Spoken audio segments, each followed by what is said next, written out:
कि एक बौद्ध भिक्षु लोगों को प्रवचन दे रहे हैं और प्रवचन में वह दुख की बातें कर रहे हैं। सोनू कुछ देर के लिए अपना मुंह छुपाकर वहीं पर खड़ा हो गया ताकि उसे कोई देख न ले और चुपचाप वह उन भिक्षु की बातें सुन रहा था।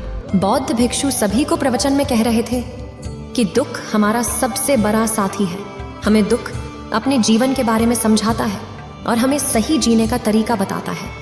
यह हमारे गुरु की तरह है जिससे हमें सीखना चाहिए।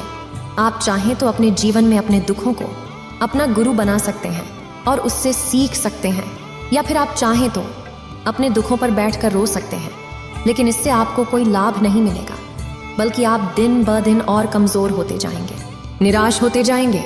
सोनू छुप छुप कर उन बौद्ध भिक्षु की ये सारी बातें सुन रहा था। जैसे ही उपदेश खत्म हुआ, वह उन बौद्ध भिक्षु के पास पहुंचा। उन्हें प्रणाम करके वह कहता है, हे महात्मा, अभी आप कुछ देर पहले दुख को गुरु बता रहे थे। आप कह रहे थे कि दुखों से हमें सीखना चाहिए, हमें उन्हें अपना गुरु बनाना चाहिए। लेकिन मैं भी तो अपने दुखों से परेशान हूँ, अपने जीवन से परेशान हूँ। मैंने अब तक जो दुख झेला है, मुझे तो कभी ऐसा प्रतीत नहीं हुआ कि मेरे दुख मुझे कुछ सिखा रहे हैं, बल्कि मुझे तो हमेशा यही लगता है कि वो मुझे पीड़ा दे रहे हैं, तकलीफ दे रहे हैं। पर दुख की पीड़ा बहुत भयंकर होती है।